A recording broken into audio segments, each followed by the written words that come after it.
Gli occhi della Procura sul variegato mondo dei centri di formazione di Agrigento, organizzazioni che rilasciano attestati o certificazioni che rimpinguano il curriculum, un settore in grande espansione che per gli inquirenti merita approfondimento investigativo. Così gli agenti della Digos della Questura di Agrigento hanno effettuato una decina di perquisizioni nelle abitazioni e negli uffici di alcune persone molto vicine a questi centri di formazione. Al centro della vicenda pare ci sarebbe un singolo soggetto da anni punto di riferimento di questo settore sul quale gli organi inquirenti starebbero effettuando accurati accertamenti.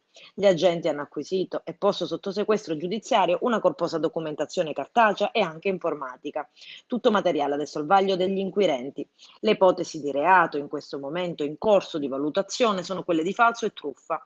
Non risultano al momento persone iscritte sul registro degli indagati, ma la Procura procederà o verso la richiesta di archiviazione del caso o l'invio dell'avviso di conclusione indagini e la richiesta di rinvio a giudizio. Nel mondo della formazione, delle scuole telematiche e degli esami 2.0 girano parecchi soldi, un settore capace di fornire istruzione e formazione con sistemi più rapidi, ovviamente a pagamento.